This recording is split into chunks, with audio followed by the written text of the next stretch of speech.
દીકરો દીકરી એક સમાન આપણે બોલીએ તો છે, પણ વાસ્તવમાં આવું છે? એક બાજુ દીકરીઓ માટે સરકાર પણ પ્રયત્નો કરી રહી છે. દીકરીઓ માટે પ્રાથમિક શિક્ષણથી લઈને નોકરી સુધી અનેક સુવિધાઓ નિઃશુલ્ક સરકાર દ્વારા યોજનાઓ બહાર પાડીને આપવામાં આવે છે. સરકાર અને સામાજિક સંસ્થાઓ સ્ત્રી સશક્તિકરણ માટે અનેક કાર્યો પણ કરે છે, પણ અત્યારે સ્ત્રી જ સ્ત્રીનું દુશ્મન બની બેઠી હોય તેવી ઘટના સામે આવી છે. કોઈ પણ ઘર હોય ત્યાં બાળકની ખોટ હોય ત્યારે સ્ત્રીઓને ત્રાસ આપવામાં આવે છે. અને અત્યારે ટેકનોલોજીનો જમાનો છે, ત્યારે ગર્ભ પરીક્ષણ લોકો કરાવતા હોય છે, પણ ગર્ભ પરીક્ષણ કરાવવું એ એક ગુનો છે. ત્યારે આવો જ એક કિસ્સો રાજકોટમાં બન્યો છે, જેમાં ગેરકાયદે ગર્ભ પરીક્ષણનું કૌભાંડ ઝડપાયું છે. નમસ્કાર, આપની સાથે હું Bhagvati Vishavadiya. Rajkot special operation group દ્વારા રાજકોટ શહેરના તાલુકા પોલીસ સ્ટેશન વિસ્તારમાં સ્પીડવેલ પાર્ટી પ્લોટ પાસે આવેલા સીતાજી ટાઉનશીપમાં ક્વાર્ટર નંબર 404 માં થતા ગેરકાયદે ગર્ભ પરીક્ષણના કાર્યસ્થાનને ઝડપી પાડ્યો હોવાનું સામે આવ્યું છે. સમગ્ર મામલે 40 વર્ષીય સરોજ ડોડિયા નામની મહિલાને ઝડપી પાડવામાં આવી છે, તેમજ તેના વિરુદ્ધ તાલુકા પોલીસ સ્ટેશન ખાતે રાજકોટ મહાનગરપાલિકાના આરોગ્ય અધિકારી ડોક્ટર મૌલિક ઠાકર દ્વારા PCN PNPT એક્ટની જુદી જુદી કલમ અંતર્ગત ગુનો પણ નોંધવામાં આવ્યો છે. વિગતે વાત કરીએ તો સરોજ ડોડિયા સહકાર મેઇન રોડ પર રહેતી હતી અને સીતાજી ટાઉનશીપમાં ગેરકાયદેસર પ્રવૃત્તિ ચલાવતી હતી. એસઓજી પોલીસે આ ઓપરેશનને સફળ બનાવવા માટે ડમી ગ્રાહક મોકલીને તેની ધરપકડ કરી અને સોનોગ્રાફી સહિતનો મુદ્દામાલ પણ જપ્ત કર્યો છે. પોલીસની પ્રાથમિક તપાસમાં સરોજ ધોરણ 12 પાસ અને નર્સિંગનો કોર્સ કરેલ હોવાનું સામે આવ્યું છે, તેમજ 10 વર્ષ કરતા પણ વધુ નર્સિંગના વ્યવસાય સાથે સંકળાયેલી હોવાનું સામે આવ્યું છે. તેમજ ગેરકાયદેસર ગર્ભ પરીક્ષણ માટે 20,000 રૂપિયા જેટલી માતબાર રકમ પણ તે લેતી હોવાનું સામે આવ્યું છે. ડોક્ટર દ્વારા ઉપયોગમાં લેવામાં આવનાર ગર્ભ પરીક્ષણનું મશીન એક નર્સિંગ હોમ કેરના વ્યવસાય સાથે સંકળાયેલ મહિલા પાસે કેવી રીતે આવ્યું તે બાબતે પોલીસ દ્વારા હાલ તપાસ કરવામાં આવી છે.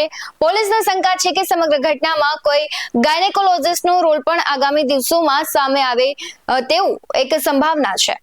રાજકોટના એસીપી ક્રાઇમના ભરત બસિયા છે, તેમનું નિવેદન સામે આવ્યું છે. શું કહી રહ્યા છે, આવું સાંભળીએ.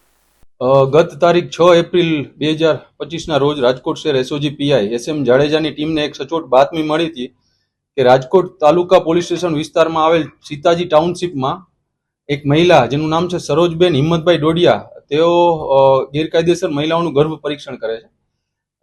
આ બાબતની જાણ થતા એક ટ્રેપ ગોઠવવામાં આવી, જેમાં RMC અધિકારી તથા રાજકોટ સિટી પોલીસની મહિલા કોન્સ્ટેબલની પણ મદદ લેવામાં આવી. આ ટ્રેપના અંતે આ મહિલા સરોજબેન ડોડિયાને પકડી લેવામાં આવેલ છે અને આ મહિલા વિરુદ્ધ રાજકોટ તાલુકા પોલીસ સ્ટેશનની રાજકોટ તાલુકા પોસ્ટેમાં BNS ની કલમ 91 તથા 61 મુજબ ગુનો નોંધી વધુ તપાસ તજવીજ ચાલુમાં છે.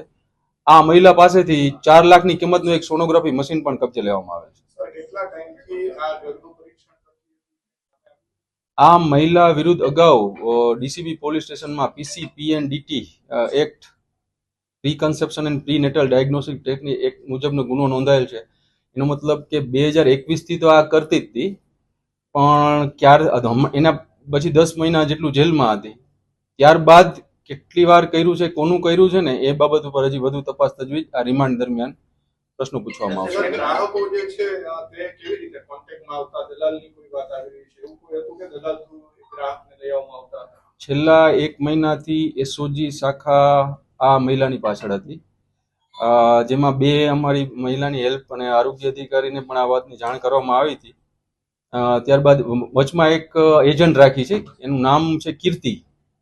આ કીર્તિને ફોન કર્યો હતો અને એ એજન્ટની મદદથી, જો એજન્ટ પાસેથી તમે પાસ થાવ તો જ આના સુધી પહોંચી શકો તેવું હતું.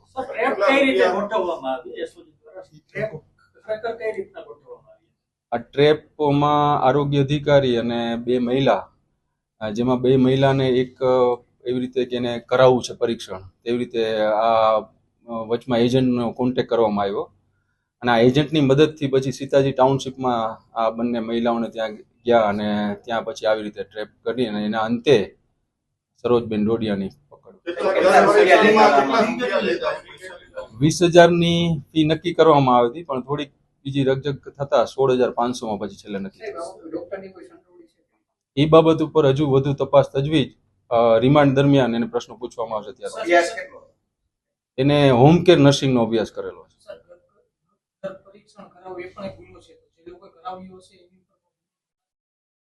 આ એક ટ્રેપ હતી અને એમાં તો ટ્રેપમાં તો પછી જે આપણા શાહેદો છે, હા, જો એ બહાર આવશે તો 100% એમની પણ તપાસ થશે આ બાબતે.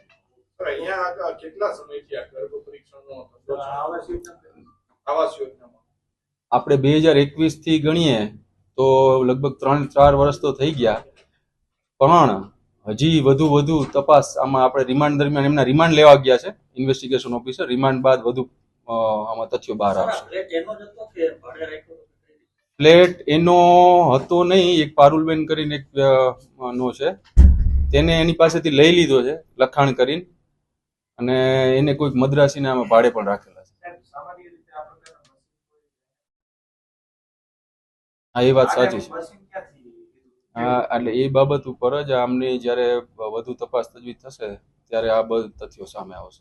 સરોજ અગાઉ પણ ગેરકાયદેસર ગર્ભ પરીક્ષણ કરતા પોલીસના હાથે વર્ષ 2021માં ઝડપાઈ ચૂકી છે, ત્યારે તેના વિરુદ્ધ રાજકોટ ડીસીબી પોલીસ સ્ટેશન ખાતે ગુનો દાખલ કરવામાં આવ્યો છે. આ એક આખું કૌભાંડ ઝડપાયું છે, એમાં અનેક લોકો સંકળાયેલા હોય તેવી શંકા ઉપજે છે, કારણ કે જે આ મશીનો છે અને આ ગોરખ ધંધો છે તેમાં ઘણા લોકો જોડાઈ શકેલા હોઈ શકે છે, કારણ કે આટલું મોટું કૌભાંડ કરવું ત્યારે અનેક લોકો આમાં જોડાયેલા હોય તેવી શંકા છે અને સામે પણ આવશે. તપાસ શરૂ કરવામાં આવી છે. હવે જોઈએ કે આ ઘટનામાં આગળ એક્શન શું લેવામાં આવે છે. આ મુદ્દે આપને શું કહેવું છે કમેન્ટ કરી જરૂરથી જણાવજો. આવા જ વધુ અહેવાલો સાથે ફરી મળતા રહીશું. તમે અમારી યુટ્યુબ ચેનલને સબસ્ક્રાઇબ કરવાનું, અમને ફેસબુક અને ઇન્સ્ટાગ્રામ પર ફોલો કરવાનું ભૂલશો નહીં. બાકી નવી અપડેટ્સ મેળવવા માટે જોતા રહો BS9 TV ન્યૂઝ. નમસ્કાર.